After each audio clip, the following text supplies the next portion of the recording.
reason why I don't get none of that stuff. Yeah. So today, Democrats are now trying to basically accuse Trump of insider trading, something that they have been doing for many, many years,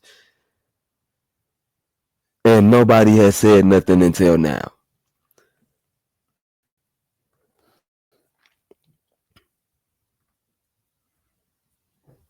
Spike that came after Trump's announcement of this tariff rollback. So let's put this up on the screen. Early in the day, he posted this on Truth Social. This is a great time to buy DJT. Mm-hmm. Now, apparently, according to the reporting, at least at this point, he hadn't necessarily decided what he was going to do. But I mean, who knows, right? Who knows? So he posts this. Okay. And then, of course, later on in the day, he makes his announcement. Even before this, there were some questions about whether he was just like screwing with the market to benefit the people around him. And I'm not talking about fringe internet figures or whatever. Even on CNBC, they were raising questions about whether or not this was part of what was going on. Let's take a listen to that. Given what the government's been doing and this administration's been doing, it would not shock me, and I hate to speculate, if we were to find out that a whole bunch of people who work in Washington as our elected leaders, one way or the other, ultimately sold stocks last week, or potentially worse than that, shorted the market. So Andrew Ross Sorkin there. That's a big deal. We should explain that because people don't really like Andrew Ross Sorkin is the guy who wrote Too Big to Fail. Andrew Ross Sorkin is the voice of like the between Wall Street. He's like the Wall Street whisperer. He wrote Too Big to Fail. He is. I'm having trouble describing him to a layperson. I guess the Morning Joe of financial news. Like everybody hangs on his word. Mm-hmm. He's got the best reporting. He does the New York Times deal book. He can get an interview with anybody. He can get an interview with every billionaire on the. I remember talking to a guy who worked for a billionaire, and he goes, "I don't understand this Andrew Ross Sorkin guy. He's like, he goes around all of us and he gets to these people's phones. He's like, he doesn't even have a phone number. He changes his phone number every month." Well, that's the type of person we're talking about. And if he says it, there are a lot of people on Wall Street who are saying, because these are people who think in terms of market movements and who stands to benefit. So when you have one man who is, and with this very small cloistered group of advisors who are making these extraordinary seat of the pants announcements that are sending the entire market into total meltdown or reviving it with a new truth, you have to ask the question, who knew? And who was in a position to place the trades at the right time? And we're going to show you in a minute there is some evidence based on market moves to back up some of these theories. It wasn't just Andrew Ross Sorkin on CNBC either, though. After the Trump announcement, Commerce Secretary Howard Lutnick is on CNBC, and the host comes right up to the brink of asking him flat out, basically, is Trump just manipulating markets and trying to insider trade here? Let's take a listen to how that went down. He also seems to be a great stock pundit, Mr. Secretary. Earlier this morning before the pause, he put out a message saying it's a great time to buy, and here we are. Well, much higher. I'd always bet on Donald Trump. Every time I'd always bet on He also wrote DJT, which is the ticker for his media company. No. Every text every text he sends to me, that's his name. But that was a great time to buy the market, right? I mean, uncanny. Well, Donald Trump understands that America is the greatest country. All right, we are the greatest country, and we have the capacity for incredible greatness. But someone needs to take the shackles off. Someone needs to let our farmers sell corn to India. Okay, so she tiptoes right up to it, but doesn't quite come out and say it. She really should have, though, actually. Go ahead and put C5 up on the screen. This is from our friend Unusual Whales, who pointed out, okay, interesting. Before Trump posted that now would be a great time to buy on Truth Social, you had traders opening up these certain type of calls. These are exchange-traded funds that track either the NASDAQ or the S&P 500. So just to put this in layman's terms, this means you see the spike, you had a huge jump in somebody who was betting that these markets were going to go up significantly. And on one of these in particular, they were betting it was like a day, just a day was the time frame. So they're basically saying like, I think this market is going to jump up like crazy today. And these are highly leveraged. So this is a very, very risky bet, especially to make in the midst of a massive market meltdown. It can go to actual zero. It's not like buying the S&P 500. Exactly. So right before the news, he says someone opened up 509 of these calls expiring today. And those calls are up 2,100% in a single hour. So if you happened to be in on what was going to unfold during the day, this would be exactly the type of market move that you would make. Yes. And for example, billionaire Charles Schwab was literally in the Oval Office around the time that this announcement was made. Here's Trump actually bragging about it on camera while he's in the Oval Office, pointing to Charles Schwab and saying, this guy made $2.5 billion today. Take a listen. This is Charles Schwab. It's not just a company, it's actually an individual. And he made $2.5 billion today, and he made $900 million. He's in financials. Wow. I'm just saying, look, I mean, as Joe said, was there really a concerted effort? I don't know. Listen, if you're Charles, you hear this going on, and you don't get on the phone, and you'll call your broker, you're an idiot, right? It's one of those, like, why wouldn't you do it? Or elected officials. Let's say Trump read in John Thune or any of these other folks. We don't know if any of that is true. Or Speaker Mike Johnson. We know from Unusual Whales and others, these people are trading all the time. And if any of this sounds ridiculous, I mean, let's not point to the fact that during the market crash, remember Senator Richard Burr was under federal investigation. They seized his cell phone for insider trading allegations and even the appearance of corruption. Don't forget also, we will not even get the disclosures from members of Congress for months now before we even know if they were able to trade on this information, let alone White House officials, the way that their reporting all works. It's going to take forever for this to be able to come out. So there is zero transparency. If they even bother to comply. Yeah, right. Even if they do. I mean, actually, a lot don't. There's a lot of these, exclusions and things that you can get. Even the form is ridiculous. It's like, I'm worth between 12 and 50 million. You're like, okay, great. Thank you for the disclosure there. Yeah, right. Exactly. Yeah, I don't know anything about this. But my point, just broadly, is that if you look at the data, it is obvious something happened. Here we have, for example, C7, please. You can see exactly similar spike in the graph that Unusual Whales found. This is increase of over 10% on calls to options 10 minutes before the announcement. Somebody was making a huge bet right before that this all happened. Was 10 minutes before. Trump says, guess what, guys? We're switching it up. 10% tariffs, 90-day pause. 10 minutes before.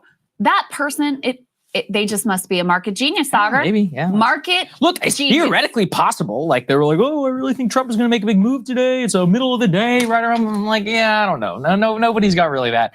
I mean, remember that whole October 7th insight that we had? Oh, yeah. And we covered here on the show. So to this day, nobody really knows who shorted the market there immediately before. What was it? Like, shorted on October 6th and got miraculously lucky. There are all these apocryphal tales about 9/11 as well. And look, we can just simply add this one to the list. The data is clear. Somebody did make it. So SEC and IRS will know exactly who this person is. It would be nice. Yeah. At the very least, just do an investigation. I'm sure Trump's SEC will be all over it. Well, this is the problem with the data, is that this stuff, I mean, dramatically undermines confidence in the overall system, as it should, because everybody's like, I'm.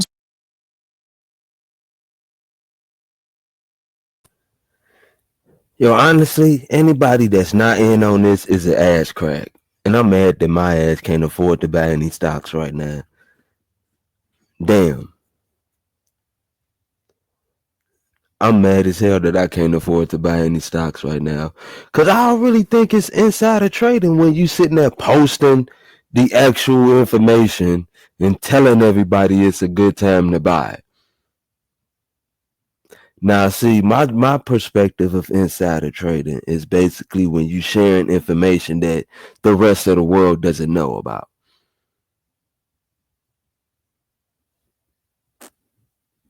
That's my perspective of it.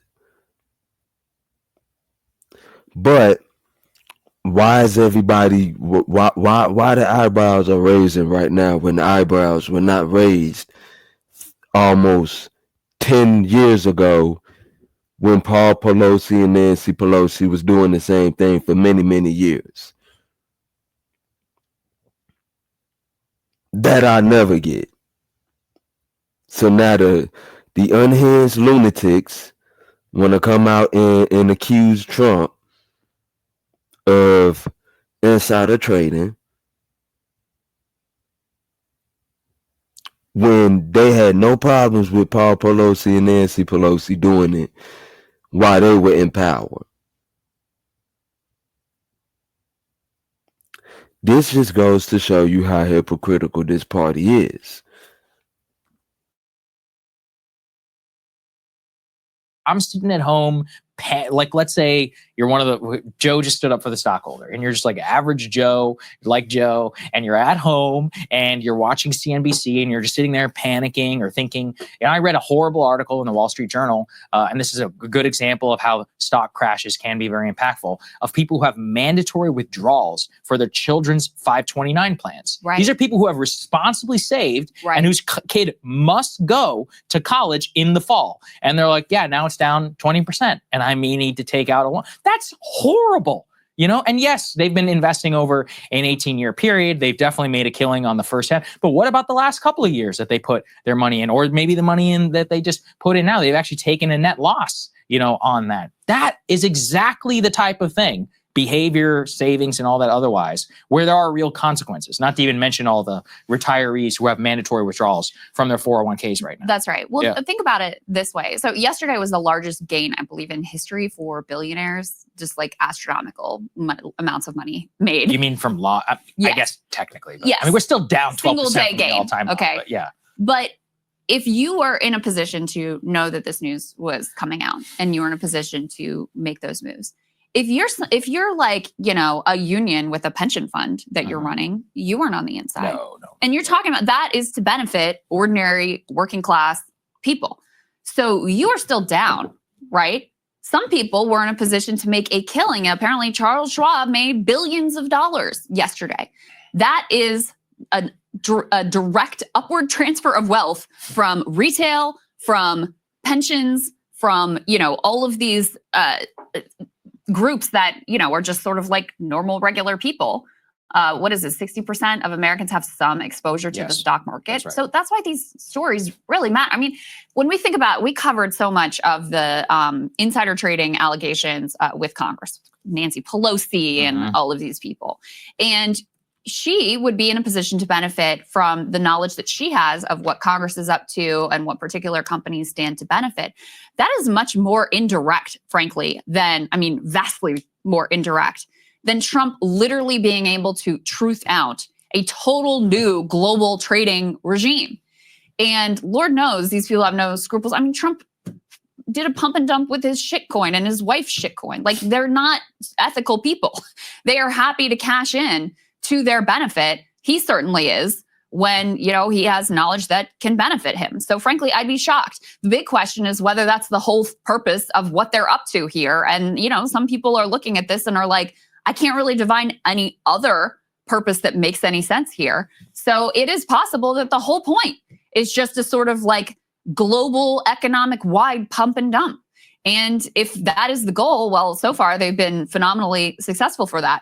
There is one person that does not seem to have been on the inside saga in terms of knowing what was going on, and that's the U.S. Trade Representative Jameson Greer, who also, that's the person who Emily had floated might have been mistaken for JG. Jeffrey Goldberg. Right. But I saw that it might have been someone different. But in any case, maybe he was supposed to be on the Signal chat, letting everybody know. And instead, Jeffrey Goldberg got it instead. So he was testifying before Congress and learned in real time what was going on with this. And the Democratic member who was questioning him, when he finds out, he also immediately goes to the place of like, what the hell are you people doing?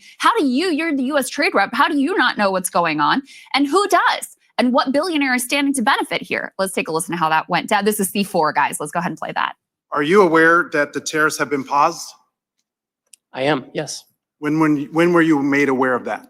Well, I understood the decision was made a few minutes ago. It's Sitting here, under discussion. sitting here under discussion. So did you know that that this was under discussion, and why did you not include that as part of your opening remarks? So typically what I don't do is divulge the contents of my discussions. What are the President details of the Congress. pause?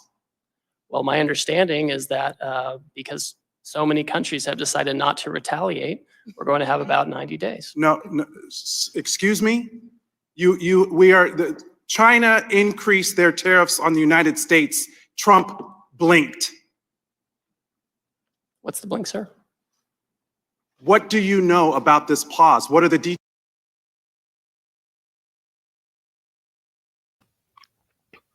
See, this is an ignorant black man who don't know shit, because Trump didn't blink. Trump raised his to 125%.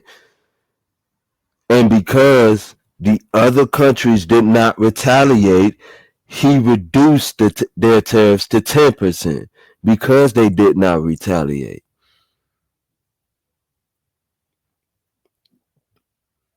This is someone, he's probably a Democrat. Trump didn't blink. Trump raised his ass to 125%. That's not blinking. That's not rolling over. That's not backing down. That's standing on business. The only person who he did not pause the tariffs on was actually China.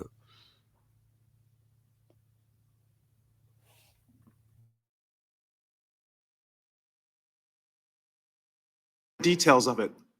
Well, the details, as I understand it, is that China continues to retaliate. Other countries didn't retaliate. The president 2 or 3 days ago said we wanted to negotiate with those countries that asked for meetings. That's what we're doing. What are the details? How long is the pause? How many days? How many weeks? I understand it's 90 days. I haven't spoken to the president since I've been So in the this trade hearing. representative hasn't spoken to the president of the United States about a global reordering of trade. Yes, I have. I've And just yet been in the hearing with you, sir. But yet he announced it on a tweet. WTF? Who's in charge? The president of the United States is in charge. And what do you know about those details? I don't know. What can you even say? Do you know why that's nuts? Is because Jamison Greer, not only is he the U.S. trade representative, that's a cabinet level official who's technically supposed to be in charge of a lot of this stuff. But even more, when you implement the tariffs, he's the guy who writes all the stuff. He did the formula, all the justification of the formula. It was him. That's his office. That's what their job is supposed to be. They're supposed to work with Customs and Border Patrol and all of these other agencies to actually implement these tariffs. So it's pretty insane that he not only was not in the room, he wasn't even consulted. And he learned about it by a truth law. He was testifying live before the United States Congress. And the thing is, if you look at his opening statement, the entire opening statement is a justification of the tariff regime. Right. And then he has to be like, actually, it's very smart. What are we doing? Insanity. Oh, well, I guess it's art of the deal. Art of the deal. Oh my God. That's just too much. Hey, if you like that video, hit the like button or leave a comment below. It really helps get the show to more people. And if you'd like to get the full show ad-free and in your inbox every morning, you can sign up at Breaking.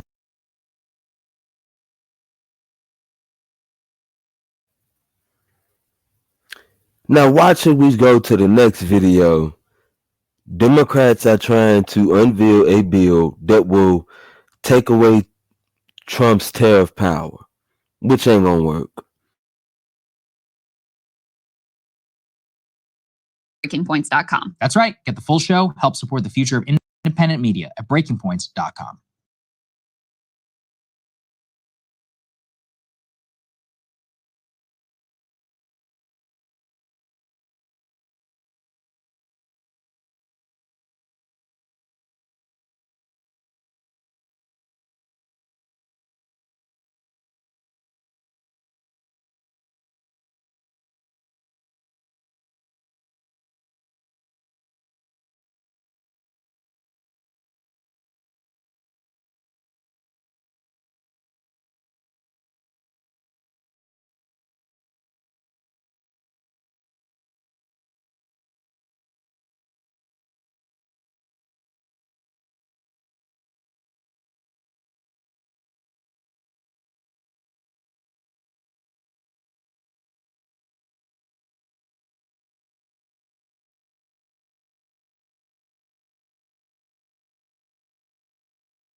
Well, they should be taking her back to the office.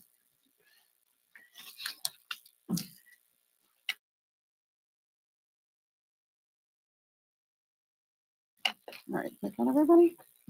Okay, wow, it's just me and the men this morning. Good morning, everybody, and thank you for being here. I'm Congresswoman Linda Sanchez. I'm the ranking member on the Trade Subcommittee, and today I stand with my knowledgeable and experienced colleagues from the Ways and Means Committee because we are introducing the Stopping a Rogue President on Trade Act. That is a bill that is designed to put an end to the chaos that we've seen under President Trump. The Constitution is abundantly clear. Congress has the authority and the responsibility to regulate trade, and it's time for us to step up and fulfill that duty. Now, over the years, Congress has granted the president certain trade powers, and those powers were meant to deliver needed relief, to build up domestic industries, or to be used in emergencies or for our national security. But President Trump has gone rogue and is abusing these powers in ways that we have never seen before. He's using them as corrupt extortion tools to bully other countries, diminish U.S. global leadership, and ultimately isolate the United States and put our national security at risk. Since taking office, he has done nothing but inject turmoil into our trade discussions. He's constantly threatening, imposing, or lifting tariffs on a whim, often just in a tweet. And this has created real havoc in our economy in the United States. Businesses need predictability in order to thrive. Families need to be able to budget for retirement or sending their kid to college or when it's time to buy a new car. But the Trump chaos is paralyzing these investments. It's freezing hiring and business planning. Families right now don't know which way to turn. Since his so-called Liberation Day, American families have become increasingly nervous about rising costs and the consequences that they will face as a result of a global trade war. Small businesses are struggling to keep up with the instability, and they're unsure of how to plan or invest for the future. And my colleagues and I have heard from many small businesses in our districts. How will a small business owner relying on one or two suppliers from an affected tariff country know where to move production to avoid tariffs that will?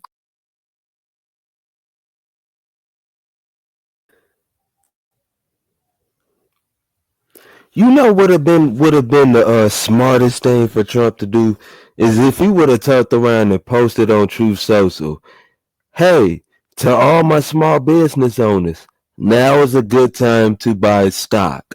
DJT." Bruh.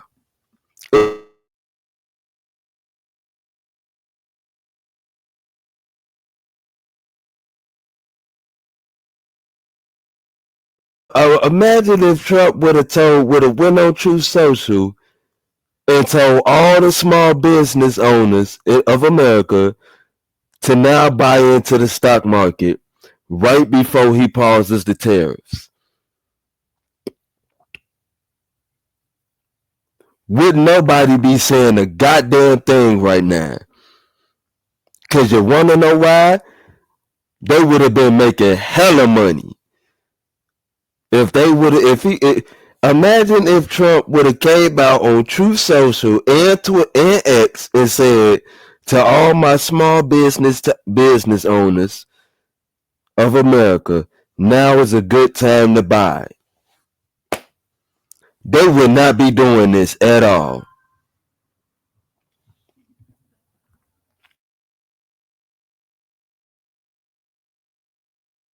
Will cripple the business. None of our trading partners are safe, and there is no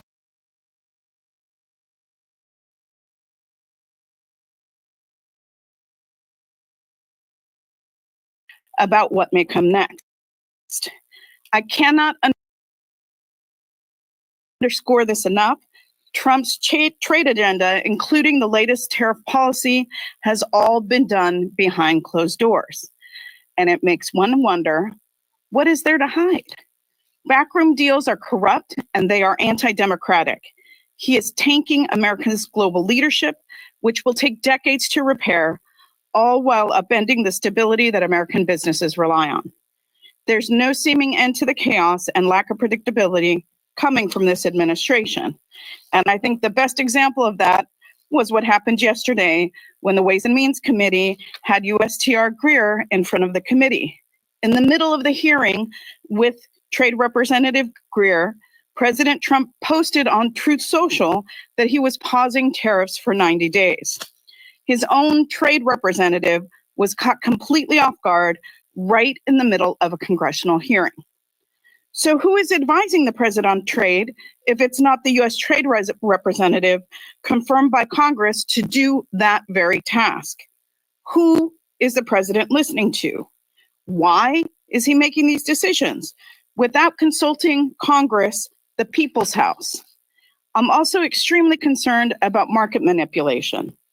Donald Trump posted on Truth Social at 9:37 a.m. that this is a great time to buy. DJ Take T.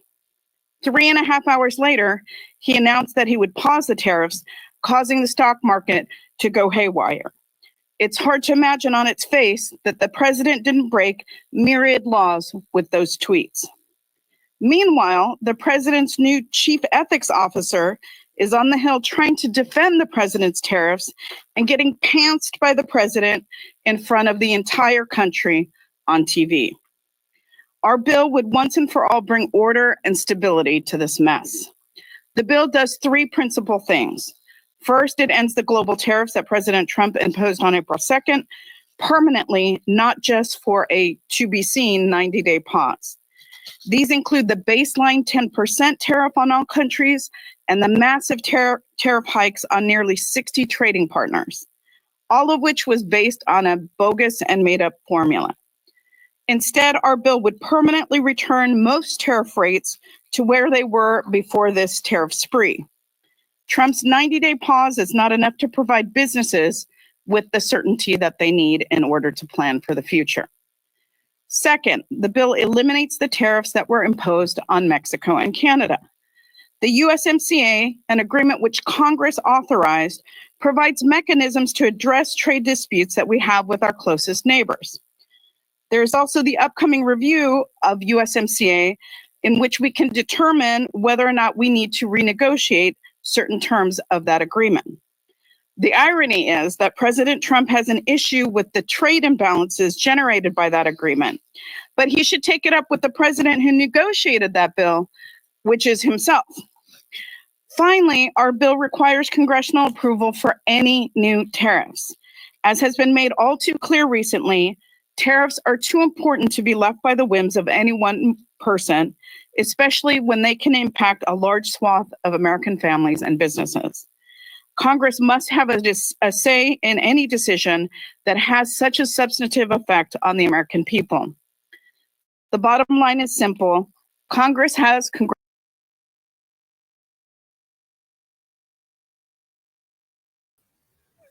This is why I said what I said a few minutes ago. This is exactly why I said what I said a few minutes ago. If he would have came out and been, if he would have been, that would have been the most crazy. They wouldn't even be saying nothing right now. They wouldn't even be saying nothing right now. And to be honest with you, anybody who is a stock investor that watches the stock market pretty much has an idea of when stocks are going to go down and can basically predict when stocks are going to go back up. But because you got a bunch of idiots out there that listen to this bullshit, they don't watch the stock market at all. They don't really know too much about stock investments. Anybody that is into that type of stuff will be able to turn around and predict when it's going to go down, when it's going to go up, when it's going to go down, even without DJT saying what he said on Truth Social in the first place.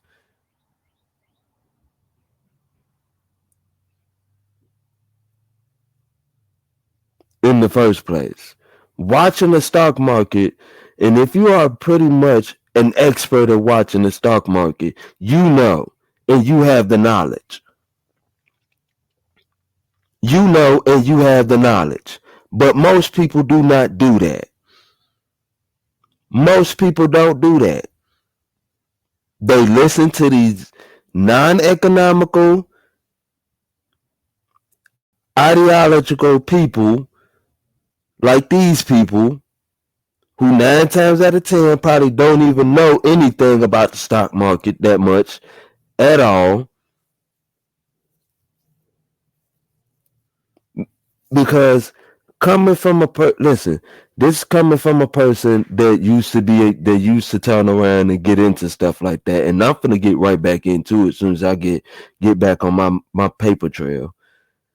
Soon as I get back on my paper trail, I used to turn around and I used to look at certain stocks and I used to pay attention to when they're gonna drop, when they're gonna go back up, and even I would tell you, when the stock market is crashing, it is a good time to buy. But what you have to do is that you have to hold on to those stocks and have faith in those stocks, because when the stock market goes back up, you're pretty much going to make a lot of that money back. Take it from a person that had a Stash app card that used to turn around and buy stocks and sell stocks. If you watch the stock market very carefully, you can gain the knowledge of when the stock, you can turn around and gain the knowledge and have the ability to predict when it's going to go down, when it's going to go up. Not exactly the time, but you will be able to have an idea of what's going to happen after the stock market goes up.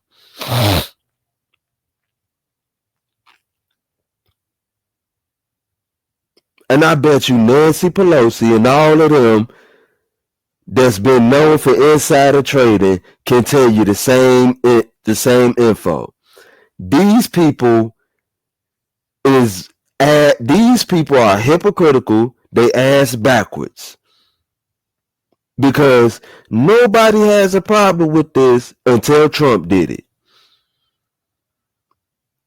You ain't had no problem with Paul Pelosi and Nancy Pelosi and the rest of the Democratic Congress was doing it for about 10 to 20 years. But now all of a sudden Trump does it. And, let's accuse him of insider trading. This is how hypocritical this party is, bro. This is how, and that's why I say, if DJT would have posted on Truth Social and said, to all my small time business owners, now's a good time to buy into the stock market. Right before he paused the tariffs, nobody would be saying anything right now because they'll be too busy making money off of their stock investments.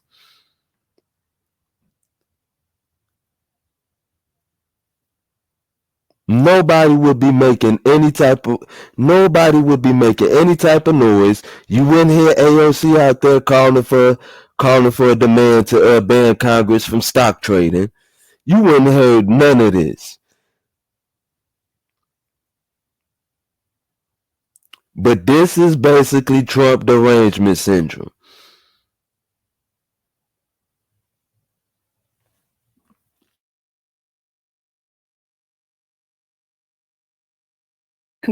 Has constitutional authority over tariffs, and it's time that we use it. Any decision about tariffs. All of a sudden, they had multiple years to bring balance to fair trading. Now they got now all of a sudden that Trump is trying to do that. Now all of a sudden they want to strip away his power to do that. Now all of a sudden they want to call themselves, let's step up to the plate. You had 30 plus years to do that. You didn't do that when Obama was in office. You didn't do that when Bush was in office. You damn sure didn't do that when Clinton was in office either.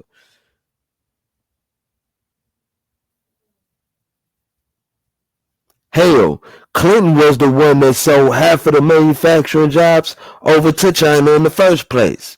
Outsourced your manufacturing jobs over to China in the first place. That's how we got to this situation in the first place.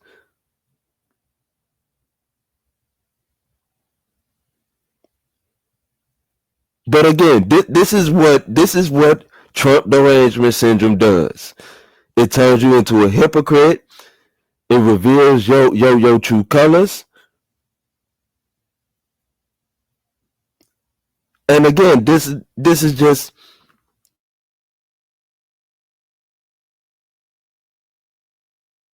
should be made with transparency, oversight, and accountability. Now it's my pleasure to pass the microphone over to the ranking member of the Ways and Means Committee, Richie Neal. Great job, Linda. This is solid legislation. The steady erosion of congressional authority as it relates to trade practices is out of hand. And it's because of the impulsive decision-making that we're witnessing. At 1:18 yesterday, it was announced that we were going to pause the tariffs. Yesterday, the argument was also that the idea of consultation meant engagement. Let me tell you what the consultation meant. A phone call from USTR saying they were going to do the following. So they're using a 1977 law in 302, 201 for the purpose of suggesting that these are national emergencies. USMCA was not a national emergency. We reached an accord after months of daily negotiating. The president at the time, the same president,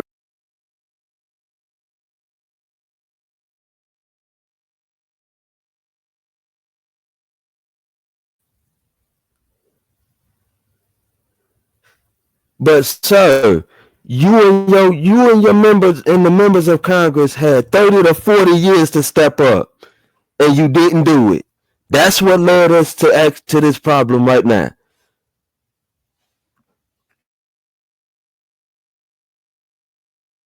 How to form your LLC. It's called Taylor Brands. Enter your LLC.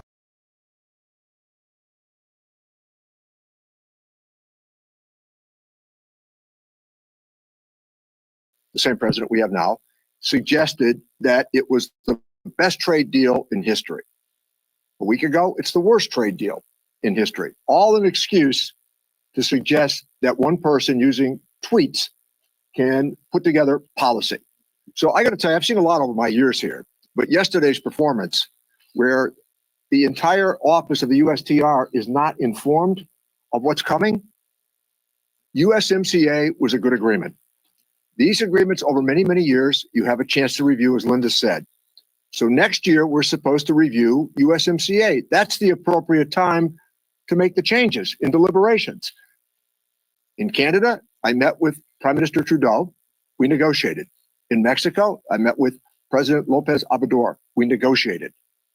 No negotiation is everything you want, but you come to understand there is some give and take. And what we're witnessing here, again, is this sort of notion that whatever is said at the White House is right about trade. Congress is a full partner in the trade discussions and negotiations. And that's why I think Linda Sanchez's legislation today is really important, and the timeliness of it couldn't be any better. All right. Yes, and now it's my pleasure to call to the microphone senior member of the Ways and Means Committee and the ranking member of the Health Subcommittee, Lloyd Doggett. Thank you, Linda, for your leadership on this. While the pause yesterday was welcome news to many, it left in place some very high tariffs, and with China, some extraordinarily exorbitant tariffs. And so Americans, rather than seeing prices going drastically down, whether it's going to get a cup of coffee, whether it's buying a pair of shoes, whether it's planning on toys for holidays or for a birthday party, Americans will face ever-rising prices. It's not only the tariff level. Buy American. instead of outsourcing your stuff and having somebody else from another country subsidize your livelihood, buy American. Because you Negroes want to buy cheap products, you rather outsource your manufacturing jobs to other countries.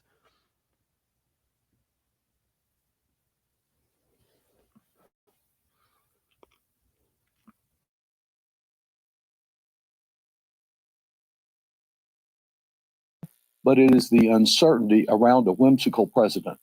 It's a tariff level that businesses can never be sure that they can invest because they don't know what the price of the inputs that they will be getting will be costing, what they'll be costing. This is why you shouldn't be dumb and stupid and watch the stock market and watch what you invest in. How about that?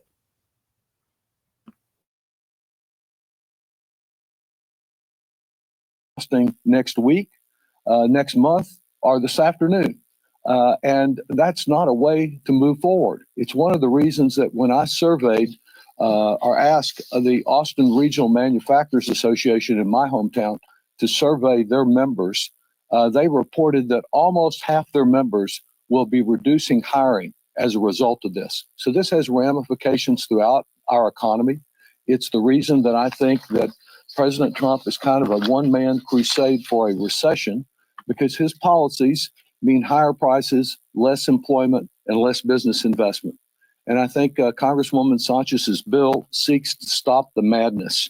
It reclaims the constitutional authority of this Congress on trade.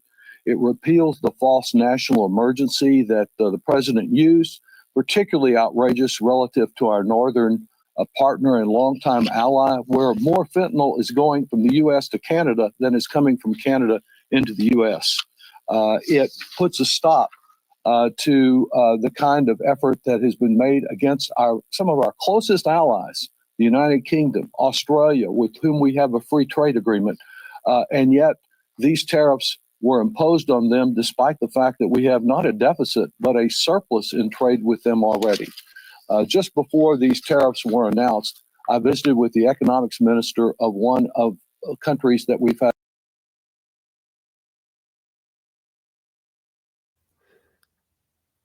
Didn't they say that the former president, aka Biden, left y'all with a $36 trillion deficit?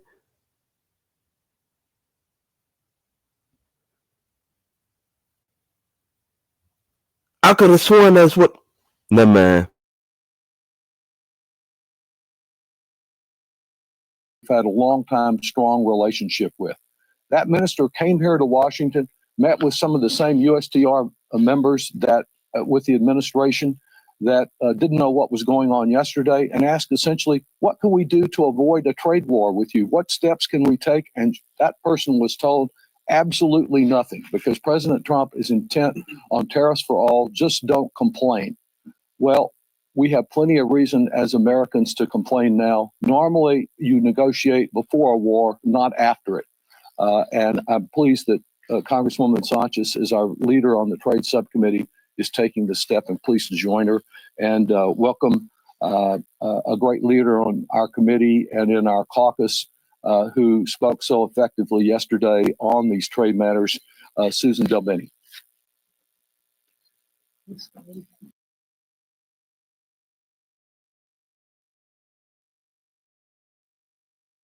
I want to thank this incredible group of lawmakers for their leadership in defense of our economy and our Constitution.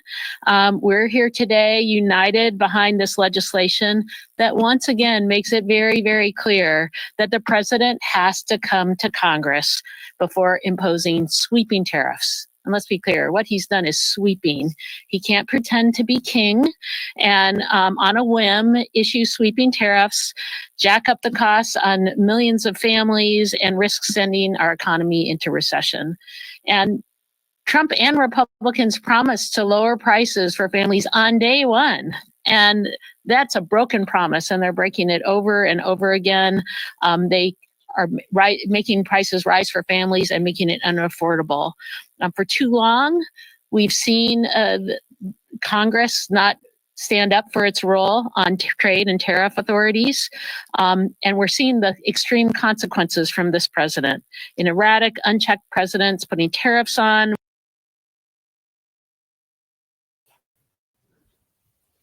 So you're going to admit that for the last 40 doggone years, you haven't done shit to bring forth a balanced free trade. And now all of a sudden you want to do something because of what?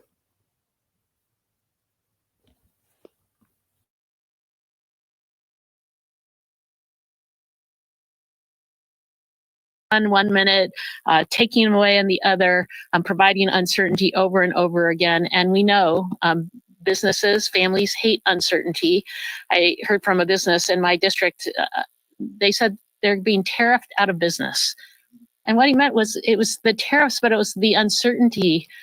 Folks didn't think, nothing that he was doing, his business was doing fine, but international customers just couldn't be sure what the U.S. environment was going to be like, whether or not there were going to be tariffs on products, and they were looking for places where they would find more stability. That's all a result of Donald Trump's policies, and frankly, Republicans who refuse to do nothing about it. Chaos is damaging, and it's clear that the president has no plans, no goals, which provides even more uncertainty. And as was mentioned when we were meeting with Ambassador Greer, the trade ambassador yesterday, he didn't even know what the policy was. People don't know what he's going to do beforehand or what policy might be. There's no consultation, there's no plan, there's no clarity of what they want to see going forward. So Congress. Why the hell would why would he tell y'all so y'all can go ahead and do what y'all doing right now? There's a reason why he not telling y'all what the plan is. You tried to kill this man twice. They tried to kill this man twice. His first term, they turned around and fought against him every step of the way. And now they doing it in his second term. And you want this man to turn around and be transparent with y'all?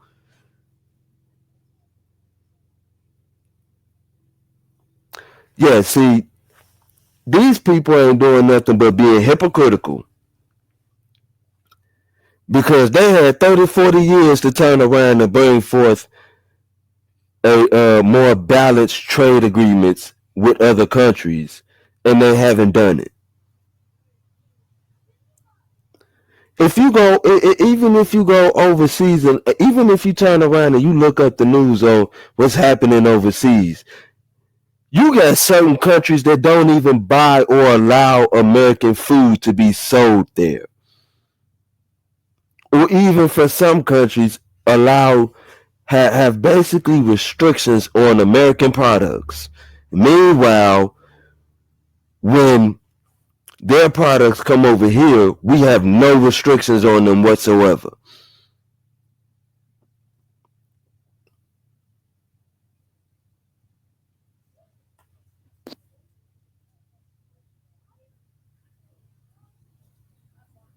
And then you got America over there subsidizing China, soybeans, aircraft parts. We over there subsidizing their military. Y'all ain't doing nothing about it. And then on top of that, China got restrictions on American products. They barely even buy the American cars.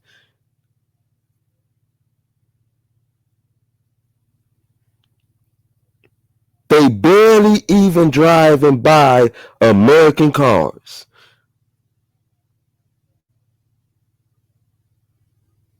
Barely.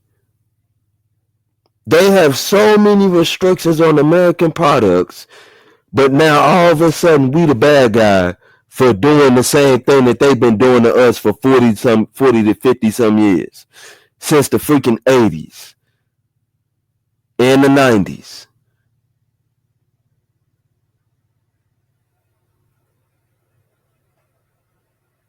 These people just want to turn America into a welfare country. That's all it is. But that's the end of the story. Like, comment, and subscribe, and peace.